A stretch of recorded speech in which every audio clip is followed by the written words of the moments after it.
In this episode, I take you on a video tour of the Carver that I filmed about a week after we bought the boat last year. Should be some good changes this season. Welcome aboard.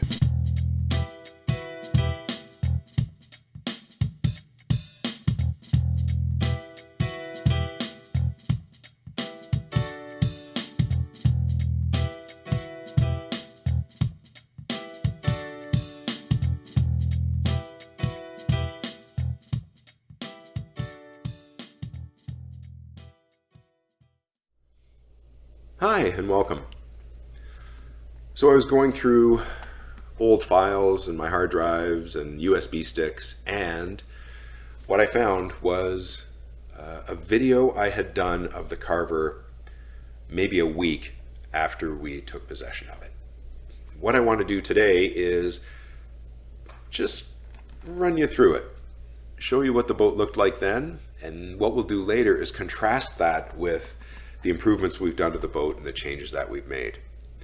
So, as a bit of a placeholder, this was the Carver on July 3rd of 2020. Enjoy! Hey everybody. A whole bunch of you wanted an inside tour of the Carver. So here we go. This is...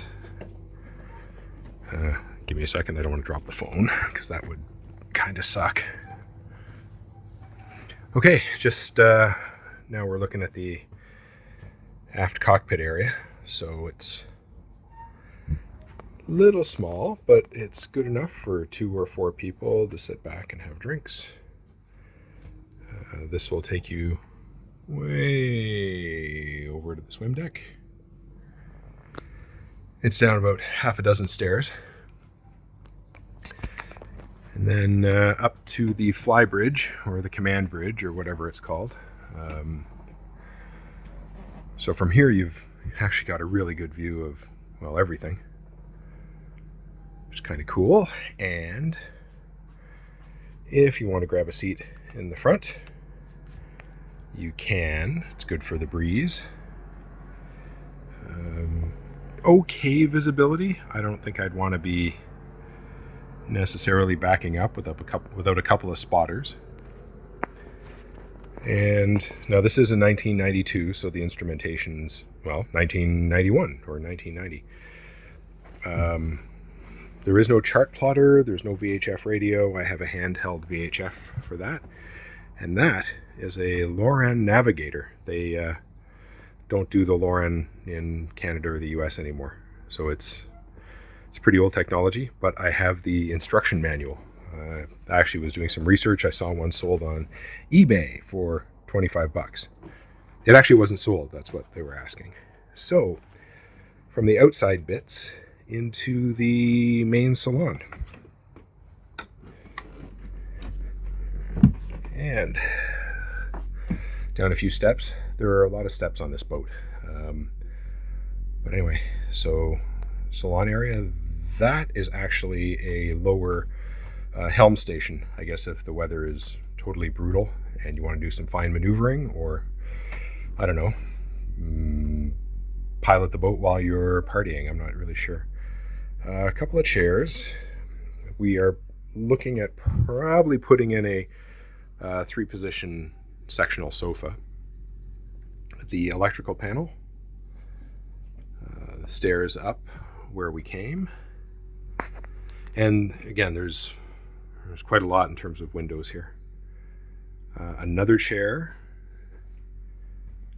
and the dinette seating, which turns into a double bed, like a good sized one. I could actually sort of stretch out.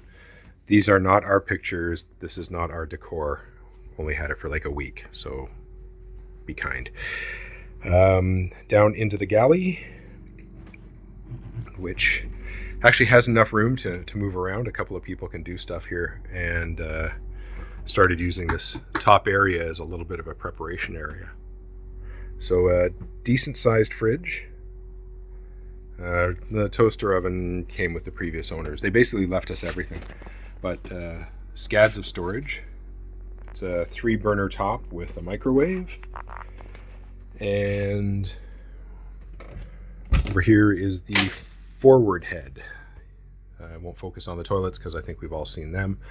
But you notice there's no window, but there's a really powerful fan that will vent out.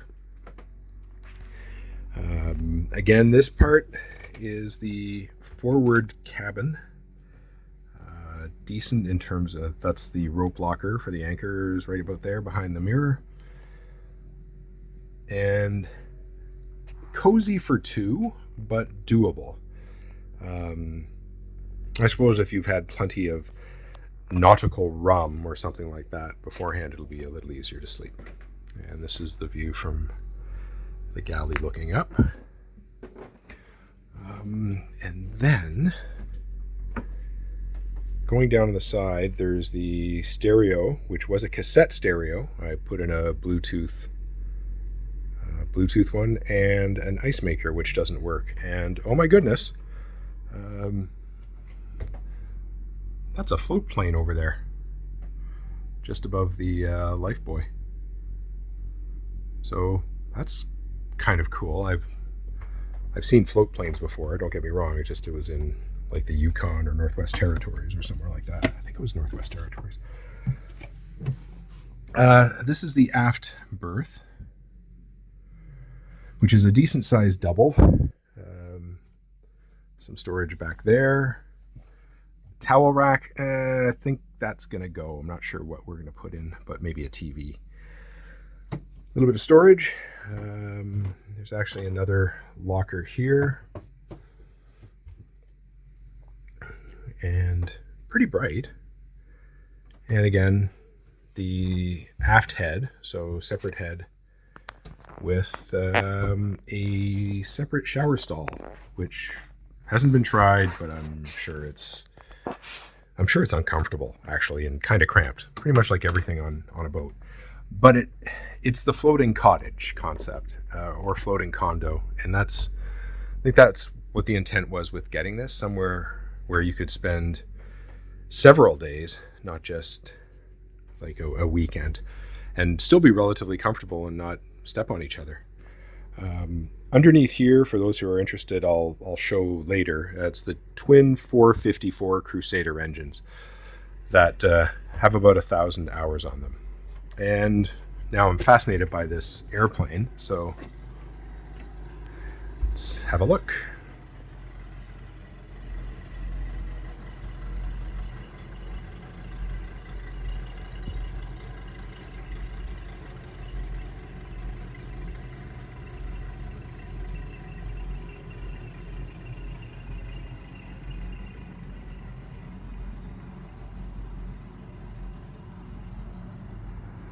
Not something you see every day. So a couple of other advantages is it's easy to get up to the foredeck, and the canvas isn't in bad shape.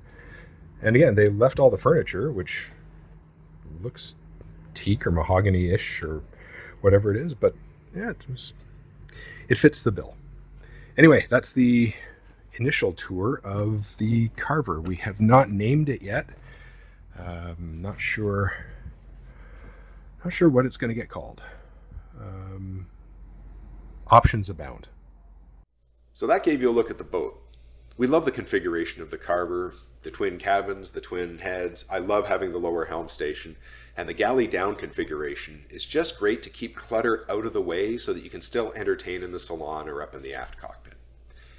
Hope you enjoyed it, and stay tuned for the improved version, which will be coming out soon. If you liked what you saw, hit the subscribe button, click like on the video, and if you have any comments, we'd love to read them. Take care. Bye.